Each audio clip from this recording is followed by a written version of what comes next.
नमस्कार दोस्तों, आज की कहानी एक बहुत ही प्रेरणादायक कहानी है। समस्याएं तो जीवन के हर एक इंसान में आती हैं, लेकिन उनसे एक उस जंग को हार ना मानकर अपनी ताकत बना लेना सबसे बड़ा होता है। उन्नाव की वह लड़की जिसने हार मानना नहीं सीखा। ये कहानी उन्नाव की ही नहीं, हर उस लड़की की है जिसे हार नहीं मानना चाहिए। उन्नाव के एक छोटे से गांव में रहने वाली साधारण लड़की के सपने भी साधारण थे। वह पढ़ना चाहती थी, अपने परिवार का सहारा बनना चाहती थी और एक सम्मानजनक जीवन जीना चाहती थी। उसके पिता अक्सर कहा करते थे, बेटी हालात चाहे जैसे हों, सच और हिम्मत का साथ कभी मत छोड़ना। लड़की मुस्कुरा कर कहती, बाबूजी, मैं कभी भी आपका सिर नहीं झुकने दूंगी। लेकिन उसे नहीं पता था उसकी ज़िंदगी एक ऐसे मोड़ पर पहुंचने वाली है जहां पर हर दिन एक नई परीक्षा बन जाएगी। एक दिन उसके साथ में एक गंभीर अपराध हुआ।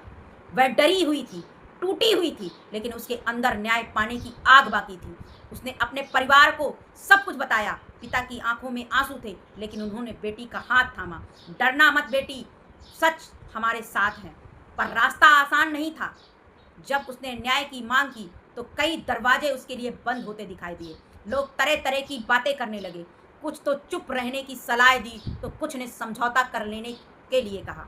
लेकिन लड़की ने एक बात दोहराई, गलती मेरी नहीं, फिर भी सिर झुकाकर मैं क्यों जीऊं। बात कठिन थी। दिन बीतते गए, संघर्ष बढ़ता गया, परिवार पर दबाव बढ़ा, परेशानियां बढ़ी। इसी बीच उसके पिता की मृत्यु हो गई, वो भी न्याय करने वालों के हाथों से। उस दिन लड़की को लगा जैसे उसके जीवन का सबसे मजबूत सहारा छिन गया। पिता के पार्थिव शरीर के पास बैठकर वह रोते हुए बोली, बाबूजी, आपने हमेशा सच का साथ दिया है। मैं वादा करती हूँ आपकी बेटी आखिरी सांस तक हर लड़ाई लड़ेगी। उस दिन के बाद वह और मजबूत हो गई। हालांकि उसको तोड़ने का प्रयास बहुत लोगों ने किया। हर सुनवाई, हर सवाल, हर मुश्किल के लिए उसके लिए एक नई परीक्षा बनी। कभी उसको गुंडों से पिटवाया गया, कभी उसके घर में घुस के मारा पीटा गया, लेकिन इससे भी वह टूटी नहीं। कई बार थक जाती थी, कई बार टूट जाती थी, लेकिन हार नहीं मानी। फिर एक दिन उसकी जिंदगी में एक और बड़ा हादसा हुआ।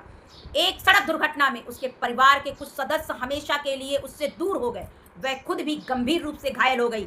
अस्पताल के बिस्तर पर लेटी हुई थी। उसने छत की तरफ देखा और धीरे से कहा, हे भगवान, क्या मेरी परीक्षा अभी खत्म नहीं हुई। लेकिन शायद किस्मत चाहती थी कि उसकी कहानी अधूरी न रहे। वह ठीक हुई, फिर खड़ी हुई, फिर उसकी दृढ़ता के साथ न्याय की लड़ाई लौट आई। सालों तक चले संघर्ष, आंसुओं और इंतजार के बाद आखिर वह दिन भी आया जब अदालत ने फैसला सुनाया। उसकी आंखों में आंसू थे। एक पत्रकार ने उससे पूछा कि बताइए, आज आपको कैसा लग रहा है। ये भी एक बड़ी विडंबना की बात है। लड़की ने शांत स्वर में जवाब दिया, यह जीत मेरी नहीं, यह जीत हर उस इंसान की जीत है जिसने अन्याय के खिलाफ आवाज़ उठाने की हिम्मत की है, क्योंकि वो हिम्मत हर किसी में नहीं होती। फिर कुछ क्षण रुककर उसने कहा, मैंने अपने जीवन में बहुत कुछ खोया है, लेकिन अगर मेरी लड़ाई से किसी और की बेटी को हिम्मत मिले तो मेरा दर्द व्यर्थ नहीं जाएगा। आज भी उन्नाव की उस लड़की की कहानी लोगों को यह याद दिलाती है कि हालात कितने भी कठिन क्यों ना हो, हिम्मत और सच का साथ नहीं छोड़ना चाहिए, क्योंकि कभी कभी एक अकेली आवाज़ भी पूरे समाज को जगा सकती है। बात कड़वी है। साहस का मतलब डर का ना होना नहीं, बल्कि डर के बावजूद सही के लिए खड़ा होना एक सबसे बड़ा मजबूत हथियार है। इसलिए इसका आप हमेशा प्रयोग करिए और हिम्मत बनाए रखिए, क्योंकि मरना तो सभी को है, लेकिन तो कुत्ते बिल्लियों की तरह क्यों मरना, शेर की तरह क्यों ना मरना, शेर की तरह दहाड़ करके क्यों ना मरना। जय श्री राम, राधे राधे, दुआ सलाम।